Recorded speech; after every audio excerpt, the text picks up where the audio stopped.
Hello, everyone, and welcome to the Theater of Football, and happy Thanksgiving to those of you here in America. Like Patrick and I'm Mike Hodem, and I'm joined by Patrick Heinrich. Hello, Patrick. Hello, everybody. Happy Thanksgiving on this great Thanksgiving day. Indeed. So we're coming off of Tuesday's match. Manchester United beat Istanbul Başakşehir 4-1.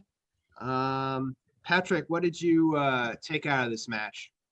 Well, I have so many things to be thankful for today. It's mostly all due to this match. But I think my one big takeaway that I really got really could be boiled down into two things, pace and creativity. And those were two things that I thought we did very well on the game on Tuesday. And I thought there were many good examples of even right off the bat. In particular, I thought our forward line had awesome of those two, both pace and creativity. So I thought Rashford was very quick. I also, saw a lot of good forward-looking long passes, which I thought were excellent to help really mix things up and give our forwards a chance to get a good attack. I know he didn't score. He didn't have an assist. Mm-hmm. What did you make of Cavani's performance? I mean, I thought he looked strong out there. I mean, it's definitely something that I've personally been missing with Martial's performances as of late in the matches he's been in. And quite frankly, I think, Martial dropped something in the locker room and Cavani picked it up. So with Cavani playing as a number 9 and Martial out wide for most of that match. Now I know after the triple change Ole made, he kind of went to a 4-4-2 with Martial more through the center. But what did you make of Martial's performance playing out wide? It seemed pretty natural to me.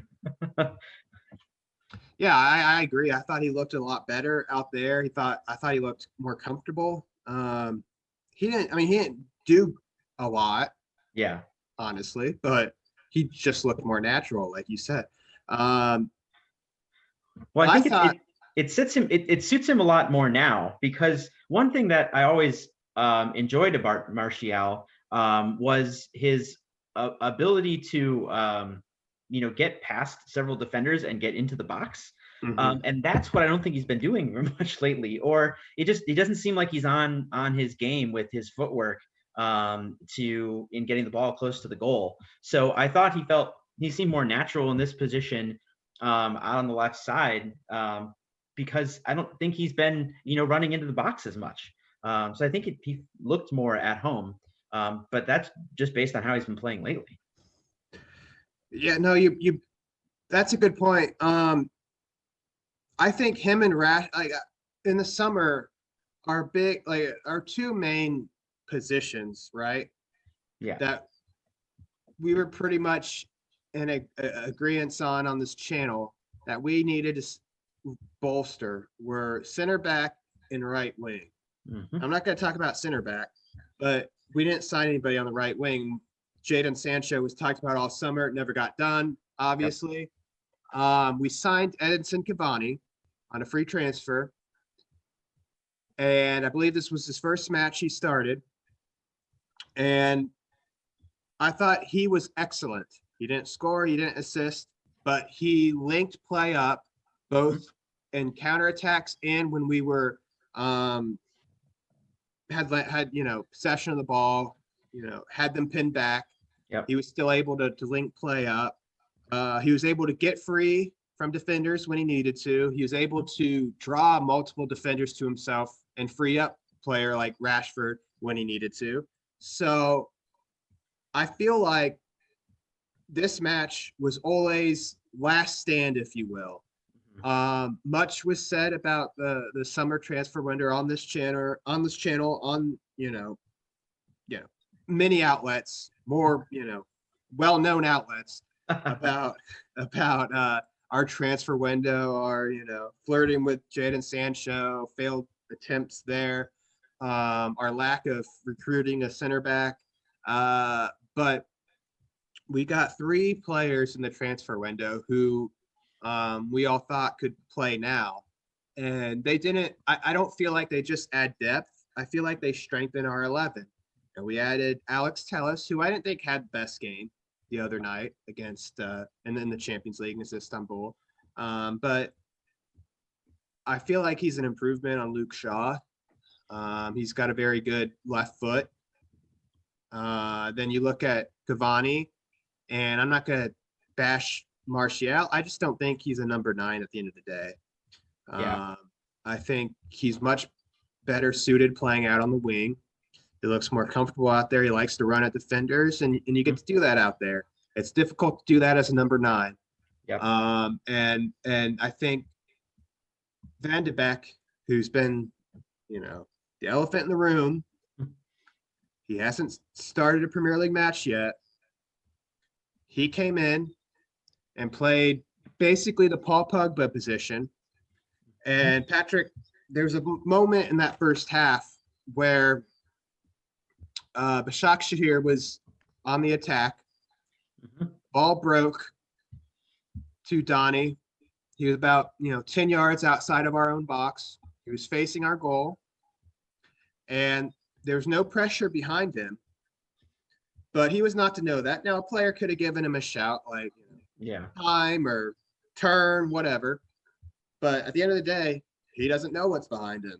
But he could look off to his right. And I don't know if it was Fred or Bruno, but he saw one of them, and he saw, okay, they're free. They have time to take one touch and play a pass at least before they would get closed down. He got the ball and played it quickly to them. You remember Project Lockdown? It's been so long, feels like it's so long. Yeah. Paul Pogba picked up a ball in a similar position against Southampton. And decided to turn and run with it or whatever, lost the ball, and we immediately conceded a goal. Absolutely. Now, in that situation, Pogba was getting closed down and he didn't know. This situation, Van de Beek wasn't getting closed down, but he didn't know. Right. He made the intelligent footballing decision to play it to the player he could see who was free and open and was facing up the pitch. And can release the ball to Rashford or Martial from that point. That's high football IQ right there. And you have a player in Van de Beek who hasn't played much. So you would think, kind of in that situation, you might be pressing, you might want to do more, but he didn't think that. He just made the right play for the team at that moment. Right. And to me, Ole needs to look at that singular play and think, 2 things. One, that's a smart footballer. If he didn't know that already, he should have known that already. I knew that when he was at Ajax, but he should know that now. And if he doesn't know that, then whatever happens to Ole happens. But the second thing is, I forgot my second point. But I mean, you had a pretty strong first point. No, he plays he plays the ball, but that's a player that's thinking team first. He's not thinking about himself. He's not trying to get necessarily make sure he gets into the side the next match, So you need to, because of that, even if he's playing a little bit out of position, you need to play him there. Like everyone's criticizing him. Oh, he plays Paul Pogba out of position. We played Van de Beek out of position, and Van de Beek's not a great tackler. Paul Pogba's not a great tackler. But we know that Paul Scholes at the end of his career, he played as a holding midfielder alongside like Michael Carrick or Darren Fletcher, and he's a terrible tackler. He's a notorious tackler. So, I mean, you at least have his creativity and his brains in that position. So at this point, you have Cavani, who's demonstrated, his experience. He of course has tons of experience and whatnot, but he can play the number 9 position. That doesn't mean you bench Martial. You just move Martial more to a normal, more adequate position for him. And maybe him and Rashford swap flanks every now and then, but you have Cavani in the middle who can link play up, and he did that in various phases of the game. And then you have the speed of Martial and the dribbling ability of Martial and Rashford going beyond him down the flanks. And then you got Telles. I'm gonna just jump right into Telles here, who doesn't. We watch Luke Shaw. Okay, he's constantly overlap, get to the byline. Yep. What do you do? What do you do at that point, Luke? Well, I'll figure it out once I get there. Well, Yeah. usually pulls the ball back right to the center back or the midfielder pinching in, and Yep. they're not only able to clear the ball, they're able to take a touch and play out beyond us and start a counterattack. Yep. Now, Tellus didn't get to the byline maybe more than once in that Yep. match. He stayed deep and let Martial, do dribble at players. He stayed out of his way, and sometimes that's the best way to do things. And his ability to whip a ball in with his left foot, Yep. cold. Yep. Yeah, I always thought that, and you make a good point, because like Luke Shaw and Rashford on the left side always looked really clunky. Yeah. Like it was like someone's out of position and doesn't want to, go back. Shaw was up too far or Rashford was too far back. And it was no, the more and more you looked at it, you're like, well, Shaw's just way too far up. And he's just running into Rashford. And then you have these awkward, Shaw will pitch it up to Rashford, and then Rashford can't go anywhere because there's two defenders there. And he's like, oh, I'll just pick it back to Shaw. And then Shaw's I'll just hammer it back to Maguire. And it's like, that's what the kind of play that gets us into these terrible situations where we can't progress. And I thought by Tellus letting Martial go with the ball, and using Martial's talent as his great footwork, I thought was excellent. So I definitely agree with that. And one thing I did want to say about Cavani as well, I thought the one thing that he has over Martial, the more I think about it, is positioning.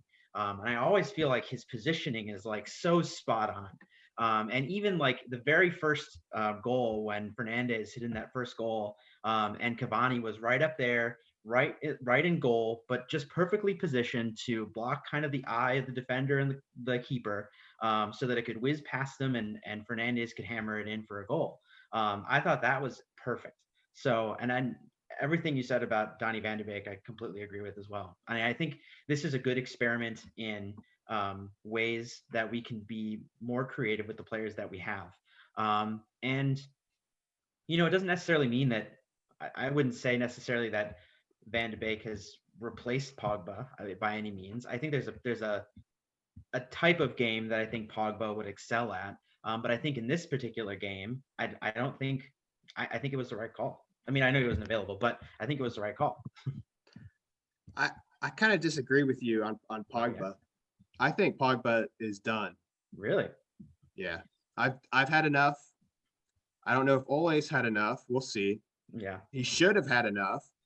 And Pogba's agent came out again today and shot his mouth off about the club. And he talked about Ed Woodward, which is fine. Who cares? Yeah. But he's shooting his mouth off again.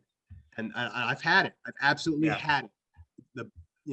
Paul Pogba has all the talent in the world, but his footballing IQ isn't anywhere near Van de Beek's. So if you're going to play a player, an attacking player, creative player out of position, got to be Donny.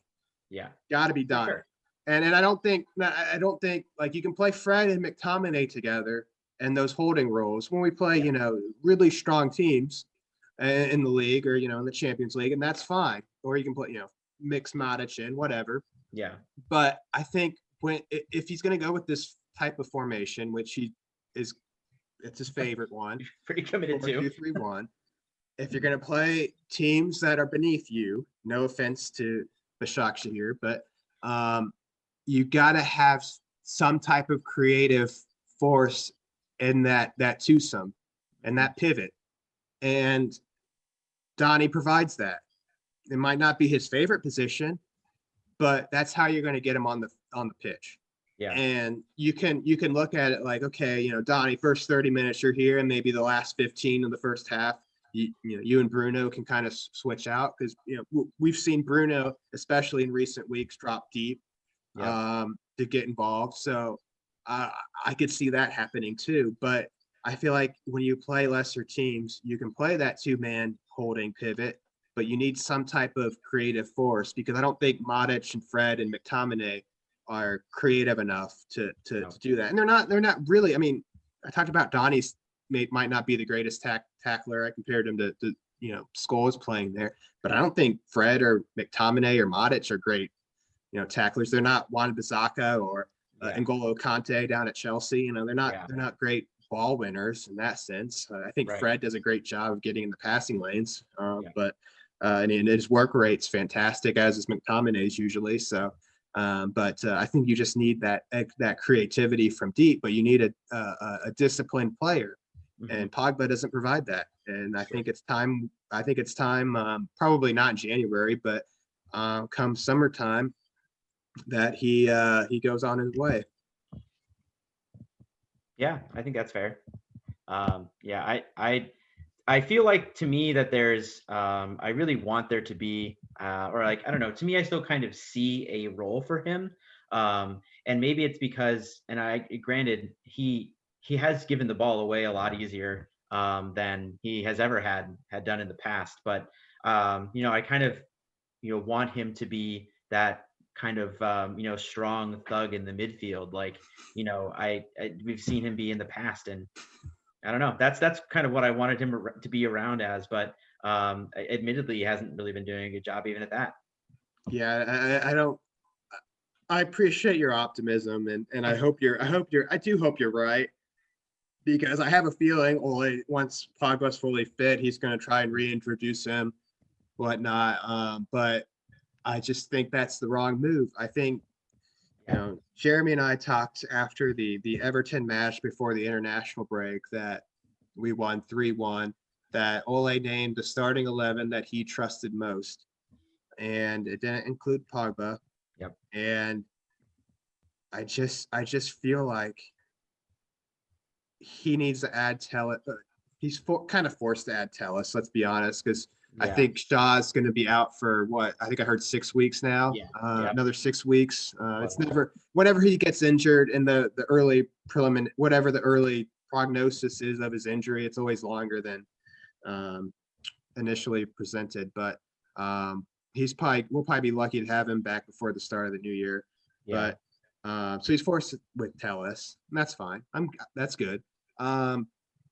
But he needs to play Donny. Donny should get his first start Sunday in the Premier League against Southampton. Yeah. To me, there's no we have what, 5 days off between matches. There's no excuse not to start him in that match unless he picks up some injury in the training ground. But he needs to play him, and with those 5 days off, 33-year-old Edinson Cavani, he also needs to start him as well. Yeah. Well, how long have we been asking for Bruno and Van de Beek to start? Yeah. Like, we've been wanting to do it for so long. Yeah, we've wanted to see them in a league match. We go to Southampton, who's been very good this season. They're I think third or fourth right now. Like yeah. Yeah. So they've been very good. Their top player, Danny Ings, went down injured, and they've still been plugging away. So they will be a tough opponent. Yep. So we'll need someone in there, not just.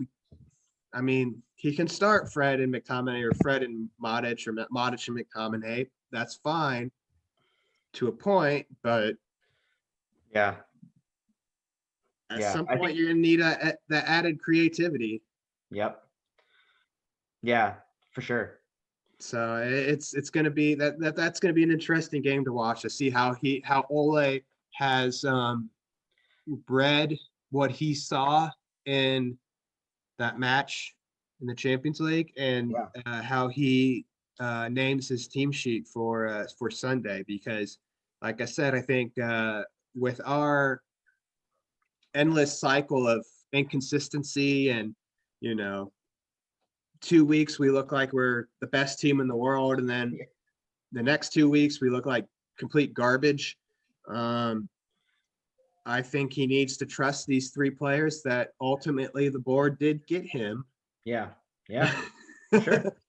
But I think it'll be interesting to see if he trusts that, and if he trusts that, I feel like he'll be rewarded. But if he doesn't, Yeah, well, if there's one thing we know, it's Ole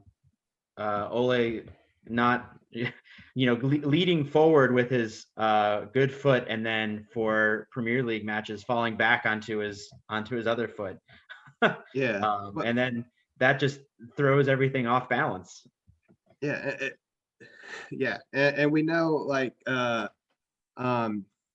you and I I feel like I've been monitoring social media during all of Ole's tenure. I feel like you and I have been pretty much on Ole's side. Yeah, for sure. And that may be sentimental reasons, whatever.